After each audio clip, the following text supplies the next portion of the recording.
Hello everybody, it's Wyvern here with another bit of Total War Warhammer 2 quick match gameplay. Now this time around we are on the Temple of Wanshi playing as Norsca against the Brettonians, and one of the key reasons I wanted to show this matchup is to show a breaking of what's one of the common rules people lay down, and that is always bring a caster, and I didn't really feel like it this game, and so we went without. Now one of the things that you cannot see in this game, and I'm going to mention this right away, is when I played, I apparently had, when I didn't realize at the time, one of my files wasn't verified. I ran a verification right after, and when I was playing, all of this terrain was raised up to like up above all of this stuff. So basically, from on a diagonal, like over here, my opponent's force was blotted out unless I zoomed in super close to the terrain so that I could see him. So if you see some odd shenanigans going on, that would be because my micro was most certainly not on point. I was barely able to see what was going on. I essentially had no clue what was going on unless I tabbed out. But regardless, hopping into this build, a mage-free anti-Brettonia build, and I actually think this is pretty viable and honestly not too unreasonable. I had to bring Wulfric. Wulfric, of course, very solid choice. He does have Fight or Die, Sea Fang, Hunter of Champions, and Sword of Torgald, as well as Foeseeker. All these very good abilities against the annoying Brettonians. You of course, can snipe their lords out, especially, say, the Fanchantress, who can be a major nuisance. You can beat up on peasants, especially with the Sea Fang, and just good stuff all around there. The front line, mix of Marauder Champions and Marauders. Figuring that Marauder Champions with their good stats, especially good defensive stats, should be able to trade okay with, say, Foot Squires, and obviously they will dumpster any other Brettonian infantry horribly. Marauders, they're fodder. There's not much to say. They're just there to soak up the attack. In the back, we do have two Fimir Warriors with weapons. Actually, no regiment renowned with terror. So just bring these guys in to provide some anti-large, armor piercing, and armor sundering, of course.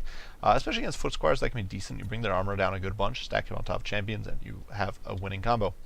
Alongside Wulfric, we do have two Skin Wolf Werkin, one of which does have Ruinous Flesh. If you're going for a Goon Squad style like this, you honestly don't need two units with Ruinous Flesh. One will do. And then up in the sky, something I wanted to try out here was the Frostburn. I've been experimenting with this guy a little bit, and I've had some good success with him. Against Brettonia, a bit of a risk, but I figured, you know, nobody ever brings flyers as Brettonia. And go figure, this was the one time someone actually brought a flying squad. Now, my opponent's build here, he did bring, you can see, Royal Pegasus Knights, as well as the Albric Bordelot with only heroic killing blows. So not, if you're going to bring Albric, this is not a bad loadout, in my opinion. After having some bad experience with Albric. I don't think Albric's very good at all. I think he's one of the pretty terrible lords to begin with, but my opponent probably looking to use that anti-large and some of that damage. Pegasus Knights also I don't think are a very competitive pick, but here with my flyer, I could be in a bit of a pickle. Now, fortunately, the Frostworm, although it only has 90 speed, it does have this Chilling Aura, which is going to reduce Bordelot's speed by 36%, as well as these Royal Pegasus Knights by 36%, which means that they cannot catch the Frostworm. So I'm mainly pushing in, trying to get in on my opponent. The rest of my opponent's build, some Grail Knights, some Knights of the Lionhearted. I do believe this build not the most competitive, if I have to be quite blunt. Two infantry heavy. You can see a lot of spearmen arms, a lot of men at arms here in the front. The Beast Slayers, Bastone anchoring things. Two Foot Squires, a bunch of peasant bows in the back, and then two damsels. One of Heavens with Harmonic Convergence and Curse of the Midnight Wind. Oddly enough, my opponent did decide to bring Rolling Skies, probably forgetting to remove them. And then a Damsel of Life. Both of these guys are on foot, and she's actually got her defensive buff here, the Aura of the Lady, Light Bloom, and then every single spell. So no Power Stones, some odd choices.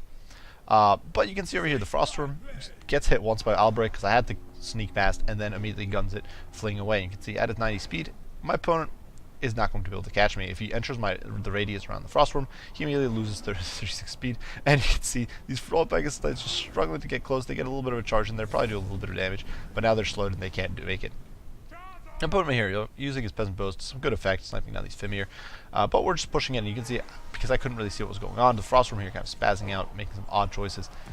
I basically had no idea what was going on. I was pushing in, I just kind of moved, and was trying to just keep the Frostworm away from my opponent's troops. And so I pull it over here. My opponent immediately turns around and charges into the Werkin. You can see the Werkin here, the Fimir, the Marauder Champs, Wulfric, of course, all doing a great job. Unfortunately, these Fimir Warriors getting hit in the back by the Knights of Lionhearted and getting peppered down. But you can see over here the Beast Slayers of Bastone already having a bit of a terrible time. The front line buckles incredibly quickly. I do believe I forgot to mention I had singly Norsca Ice Wolves ready to harass the back line, but with that graphical glitch, I basically had no idea what was going on. Fimir just buckling things in the back. You can see the Frostworm getting immediately sniped by Bordelot. A rare moment of success for Bordelot here between the Grail Knights and himself. He's able to actually kill this Frostworm despite me hitting him with Hunter of Champions. Less of a credit to Bordelot, more of a credit to the fact that I basically couldn't see what was going on. and my attention was elsewhere. So over here, my Fimir are actually going to get wiped out. So some great play from my opponent, sniping down units. But one of the key benefits of this build is that it is very Eurocentric, and two of these heroes have regen. So you can see I'm very focused here, sniping out these ground lights, slaughtering them with the Werken, getting Wulfric in on him. Wulfric being a duelist, Wulfric is actually not terrible against cavalry, because the thing with cavalry is, duelists don't have much splash, which is usually a problem against, say, infantry mobs. But when you're trying to snipe out, kill a unit model by model anyway, it's not a bad thing against cavalry. It's honestly, the duelist trait is really solid against cav units like ground lights. So you can see the Werken here, and Wulfric just being the snot out of these guys. These guys break 13 models. They're completely falling apart, and although they will come back, I do believe they're way too low to at this point to be a threat.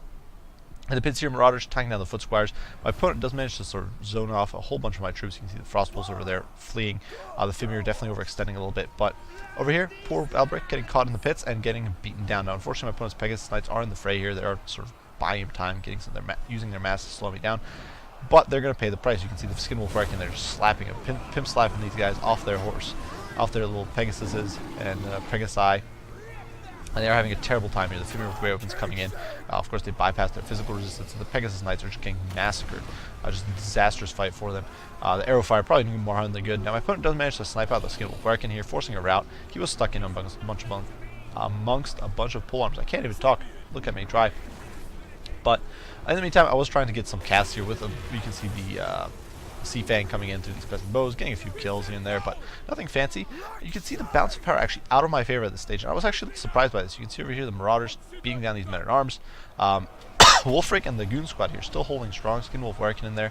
The Pegasus Knights do get back up into the sky. You can see them slaughtered down to 5 models, but really a grim situation. And although my opponent's troop does have some troops rallying, I do still have this hero squad, and that actually means a lot. We were actually able to snipe out Bordelot there with Hunter of Champions. He was too greedy, and he really wasn't able to escape. And now things are going to start turning around. You can see over here the Grand Lights getting slaughtered. Honestly, Skin Wolf Werken, if you can get him in amongst your troops, are really good at sniping out large units, even cavalry. You can see these poor Knights of the Lionheart having a terrible day. They're down to 14 models. Rail Knight's shattered. Bordelot's dead. And the peasants now are just getting dumpstered here by the Marauders, who, of course, as they work up their frenzy, they're going to do more and more of their fury or whatever it is. The Pegasus Knights do come back for another go, but honestly, at this point, with the Fimir Warriors, with the Skin Wolf Werken in there, and the Knights of the Lionheart in there, they just don't stand a chance. They're going to get slaughtered. They drop down to 3 models. They're going to flee. Look at these poor Knights just running away, running for dear life, running to save their own skin. The Werken here, you can see badly mauled, but they regen, so their HP is all coming back. Wulfric is still in the pits here, fighting it out. You got sort of Torgal activity. There's still these Marauder Champions. There are 2 units of them, pretty healthy, raking in a lot of damage. I'm so actually surprised they don't have a lot of kills. I think it's because they were mostly fighting Cav, but they're doing a good job.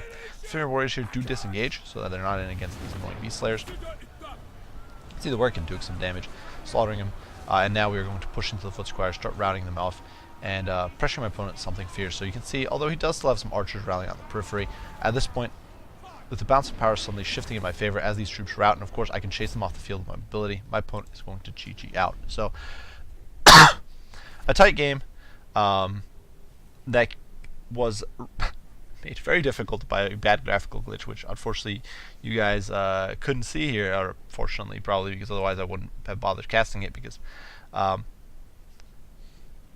the graphical issues. But really quickly, I did want to go over this build. Now, again, there was some wonky micro, like I said. I had issues. I couldn't see them. I couldn't see what was going on most of the time. But going over the comp real quick, Wulfric, you can see doing a lot of damage. The 2 Werken sniping down these large units very, very effectively. Norsca Ice Wolves doing surprisingly well. 130 kills. They were killing archers. They were disrupting the backline, being an absolute beast. The Fimir Warriors of the Garevans got dumpstered, so watch out for Brettonia. The Frostworm got basically nothing done. Honestly, this came down to me basically just letting it die against Bordelot. So a big mistake there on my part. Not much to say. But I do think this shows you can go without casters. People will often, you see this from a lot of YouTubers, is they say, always bring a caster. It's a free resource, basically. But there are certain situations, I think, where getting an extra combat hero is more worthwhile than getting an extra caster, or than getting a caster in there. Wulfric plus double Werken against Brettonia is actually a really powerful combo. Brettonia's best counter to Norsca is large, is their cavalry. It's not their infantry. Honestly, this was, and don't mean to belittle my opponent here. He might be new. He might not. He might have just been trying stuff out, which is fine. But you don't want to go infantry heavy against Norsca. That is a mistake. Norsca, especially against Brettonia infantry, will just dumpster you. There's basically no combination of infantry Norsca could bring that would get beaten by at least an equal investment of Brettonia infantry. You'd have to overinvest horribly in Brettonia infantry. The second problem is that Norsca can't really go toe-to-toe with Brettonia and heavy cav. They don't really have tools to deal with them. Skin wolves will get trashed. Skin wolves with armor will get trashed. Now the Models of Savagery might not, but that's a one-off unit, and I still doubt, and I'm not sure Models of Savagery will trade or will win out against Grail Guardians, or Gunlight, sorry, on the charge especially. Fimir, decent, but once again, they can be cycle charged to death. They can actually be mucked down by infantry much more easily, so that is a serious problem. Now, you can bring Mammoth, and I think a Mammoth's not a bad choice in this matchup either, actually, especially the Regiment of Renown Mammoth, because it can actually give you a strong anchor point against Brettonia and Cav. But I do think Norsca has some serious issues dealing with Brettonia heavy Cav, and I think Wolfrake plus the double Werkin is a very solid counter to that. Throg might seem like a decent counter, but against fire arrows, which are a common sight, plus the fact that he is pretty squishy and big, is a bit of a problem there. So definitely, I do think this is one of those situations where it is viable to not bring a caster. Regardless, I do hope you guys enjoyed the video. I hope you found it entertaining. And yeah, I do hope you guys enjoyed. If you did, be sure to leave a like and subscribe below if you haven't already. If you have any comments, any criticism, any questions, anything like that, be sure to share them, and I will respond as soon as I can. As usual, guys, I do appreciate you all for watching, and I will see you all in the next one. Bye for now.